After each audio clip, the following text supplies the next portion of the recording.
everyone, and welcome to the Social Liability Podcast. I am your host, the Raspberries, with my co-host, the Buck Grundle, bringing you new and interesting stories from the far reaches of the internet. Buck, have you're comfortably, I wouldn't say comfortably, but you're retired. But as comfortably as I can be, yes. before that happened, did you ever wake up any days and go, I'm so glad I'm going to work right now and not staying home? Have you ever met my ex-wife? Perhaps you should be asking this question to another. For no, I have never felt that way. Every day my feet hit the floor, I was like, yay, get to go to work, don't have to be at home today. But I guess on the flip side of the coin, I can kind of understand how that feels, but no, I've never experienced it. Okay, well, we're going to start with a story from CNBC. And this is how a corporate building, its return to office campaign has backfired spectacularly. For one, know a lot of people, and I was one of them for a very short time, that was working from home. And the thing I keep telling people is there is a particular value in being able to shit in your own toilet. There really is. If I have a choice between shit in my toilet or shit at the toilet at work, I want to shit in my own toilet. Even though I'm getting paid to shit in that toilet, I want to shit in my toilet. And if I can get paid to shit in my toilet, there's a value to that. There really is. So working from home for a lot of people, a lot of companies has worked out great. But you have people that are under this conception that, well, people that work from home aren't actually working and they're getting over on them, blah, blah, blah. Whereas reality is, statistically, studies have shown that 80% of workers that are working from home are actually more productive doing so because they're in a more comfortable environment. But I actually have some good third-hand knowledge on this one. Caregiver Katie works from home as well, and she would testify that is indeed the case. Like people who aren't productive while working from home really weed themselves out very, very quickly. During the company's training processes, they weed out those bad apples real freaking quick. People who Caregiver Katie, like I said, she's been working from home for almost 5 years. Never ever had an issue. And anybody who causes problems, just they fizzle themselves out quick. Well, this corporate office building has a return to office campaign to unite. It has united the internet, but for all the wrong reasons. This week, Nova Scotia-based freelance writer and labor activist Adora Williams saw photos circulating online of a welcome back sign that poked fun at returning office workers missing their work from home comforts. One sign asks, "Miss your sweatpants yet?" And another includes a photo of a forlorn Golden Retriever, which reads, "Bet your dog is missing you." Williams posted these photos on Twitter, noting, "In the lobby of an office building in Toronto. I guess to make sure employees are flooded with resentment and the instant they walk in the door." The resentment did pour in, as at least from different corners of the internet, as thousands of Twitter users chimed in about how the joke missed the mark. Some said they would quit on the spot if they saw ads in their office building, while others expressed resentment that they're being ordered to return to offices even though in meetings they see their managers remain remote. One of the comments says, "Seriously, I would turn around and go home. They cannot compensate me enough. My productivity is improved. I get 3 hours back each day. I don't have to share the air on public transit or in my poor ventilated office space. No thanks." Another Twitter user responded, "Our management hosted a virtual town hall where they thanked us all for coming back to the office because that's so important. But we can clearly see most of them are hosting the meeting from their own homes."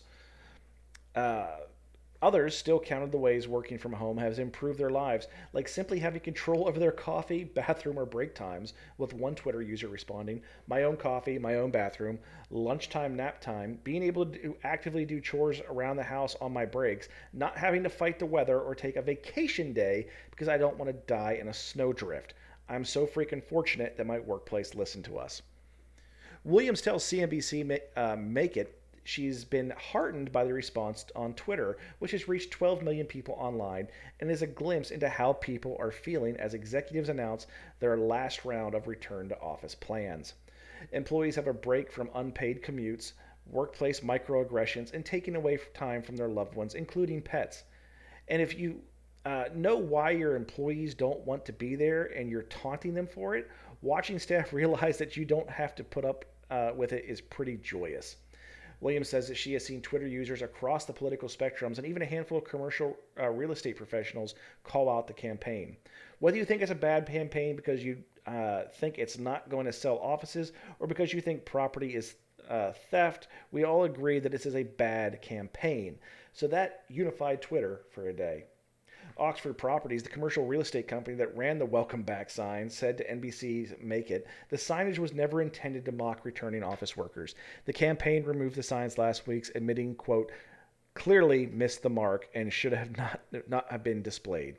We are dismayed to think the signs have made anyone feel bad about going to the office. And we just cut it off there. But, there's a lot of companies that are just going to remain remote because they found that it's actually a lot cheaper for them, and their productivity from their employees and the productivity from their workers are going up. I'm talking big companies, Twitter, Google, Apple. They're all retaining those work from home policies just because it's working. And here's the whole thing. Like my job, I don't need to be in my office. I can do all my job from the desk I'm in right now or my car. I don't need to be in my office. I can do 99% of it without ever going in there. But we have leadership that is that misconception that people that are working from home are just slacking and watching TV and not actually doing work. And I think you pointed out very clearly that those individuals will weed themselves out pretty quickly. They do. They absolutely do. I'm not gonna sit here and like try to recount any third hand stories, but I've seen caregiver Katie come out and be like, "Yep, that guy I was telling you about that had problems in training. Yep, he's gone. He gone. He just, yep. You can't. They give you half an hour for lunch at your own house. So you are literally getting that full half hour. You don't have to do the back and forth or make sure you're at your desk. You are back right there, half an hour. You get the full half an hour, But, people who take a 50-minute lunch break. Can't blame traffic. And so, like, I'll make that clear. Like, she doesn't come out and tell me, like, horror stories. She's like, yeah, I got people taking 20 minutes extra on the lunch break. I'm having a problem with this guy. Not this guy, but a guy taking extended lunches. I'm like, oh man, like that dude's gonna. I'm telling you, it. So I think we're at the score of the campaign. Because the campaign's a group of people. It's the company. Essentially, I look at this as coming back to work and seeing somebody on a video monitor from their home. Greeting you by saying, "Ha ha, fuck you, you're at work." They're taunting them essentially. How else can you describe it? I don't have an answer for that. There's no other way to describe it. I will say that whatever score you're going to give them, factor in the fact that they honestly bullshit, but they did. Once caught and called out, they were like, okay, all right, okay. They didn't try to stick with it and defend them their fucked up rationale, which is good. So, I wouldn't be able to give them any more than a 3. Yeah. And maybe a 4 because it hit the internet so hard, but 3 is my comfort level. Yeah, I'm in the 2 to 3 range because I don't think the amount of Twitter vitriol should really factor into it. I think either you did something or you didn't. It doesn't matter how many people were actually upset. You know, even if it's Well, one, I'm just even, talking even about if, the effect. even if it's just one person that's upset, you still did the same thing. So I ain't gonna factor in the Twitter scape. So I'm in the 2 to 3 range. We can co-sign on a 3. That's fine with me. Our next story comes from somewhere. Oklahoma News 4. Again, that website just comes up an awful damn lot. And it's a Florida woman. A Florida woman. And you know what that means, Buck. Florida man, does whatever the fuck he can. Makes headlines every time. Florida's paradigm. Look out!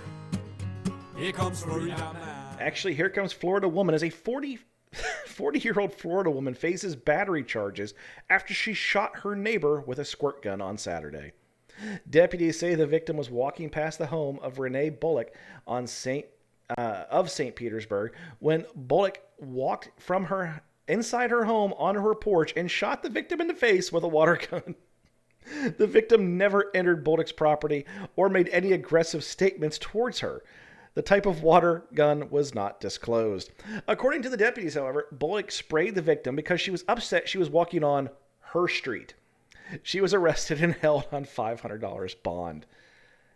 It's a Karen in the wild. It really is. Okay, well, wait. And was this a Hispanic person or a black person walking down the street? It doesn't say. It doesn't say anything about the victim. Definitely a white girl that did it, but we don't know about the Well, victim. I'm sure. I'm just trying to see if this was like I can only think that this was racially motivated. I'm not willing to. And I'm not willing to jump to that conclusion, and I'm going to tell you why. I live in a subdivision. You know, it's a very like most. There's like a dozen different designs of houses just repeated. Mine's like the only weird one because of placement, but everything's pretty uniform, and it's. I'm fine with that. Most people hate that stuff. I don't care. I'm inside of my house. Everything outside can look great too, but I want the inside of my house. I don't really live in my yard, so I don't care that it looks like the neighbor's yard. I digress. You can't cut a fart in this town without everybody knowing about it. There is literally a Facebook group just for this subdivision. And every time that somebody comes walking through the neighborhood that doesn't live here, their picture is on that Facebook group so fast, saying, does anybody know this person? It looks kind of shady. Keep an eye on him. You know, and then I saw some kids playing over on this street. Make sure that the kids, stay away from this guy. This cat has been seen on my porch. Whose cat is this? There are people out there who believe that it's because their neighborhood's theirs. It's like the people get into arguments because someone parked in front of their house. You can't park in front of my house. If I'm on a public street, I most certainly can. I may not like it when people park in front of my house. It does bother me, but I'm not going to go say anything to them unless they're, parked in my grass. Then game on. But I can literally see just somebody getting pissed off at people that aren't from their neighborhood walking through. And maybe that's the thing. Maybe she's just got tired of seeing this woman who doesn't live in their neighborhood, perhaps, walking through. Or maybe it's just because she doesn't live on that street. She doesn't think you should be entitled to walk there because you don't live on that street. There's so many different factors of just douchebaggery out there from people that, just get this sense of entitlement because of the kind of house they live in or where their house is located. It just happens. Well, yeah, okay. I mean, so, thank you for stopping me from jumping to a conclusion. I was obviously looking for a problem that didn't even exist. I failed to, remember that people can just be, stupid dicks. Yeah. So either way, lady comes out, sees somebody walking down the sidewalk and just comes out and just like execution style fucking like hitmans him with a squirt gun in the face. Yeah. Yeah. I mean, that's pretty reprehensible, to be honest with you. Just that in and of itself. Why? I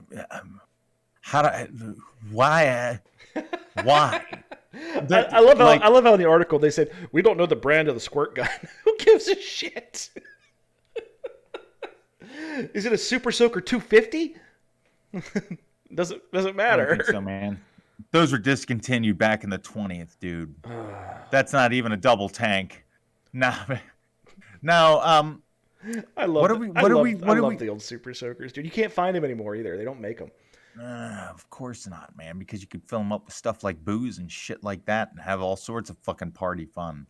And the voice of Oh experience right here, folks. So how we scoring this, Buck? yeah. Gosh, just this kind of stupidity, man. I'm 3. I'm just gonna go ahead and no. Karen, you get a 4. You're going out and pointing guns at people. Squirt gun. You don't even know this person. Doesn't matter if it's a squirt gun or not. You know, say a layperson. If somebody's capable of acting this stupid, somebody is capable of not recognizing the difference between a squirt gun and a real gun. If we can't rule out that variable either. And so, like she's out there terrorizing people, man. Pretty sure I can rule that one out. But here's my thing. People are dicks. See, when you first started this, you automatically went to the racist factor. I pointed out that people were just assholes in general. But one thing neither one of us have brought up so far is it could be a mental health component. You could have somebody there's somebody walking in front of my house and I got to defend the property with my squirt gun. I mean, there's a lot of factors can go into that. But at the end of the day, it's water. Nobody was hurt. They were disturbed, most certainly. Pissed off, absolutely. But nobody was really hurt. I think that we've I think that we've overanalyzed this because you are right. It is. I'm trying to dig into spaces that, like, I'm sitting here like 4, like get the stake, tie her up, light the torches over water. Yeah, you're right. I'm giving her a 2. I'm gonna have to. Yeah, I was about ready to say I'm gonna co-sign that too.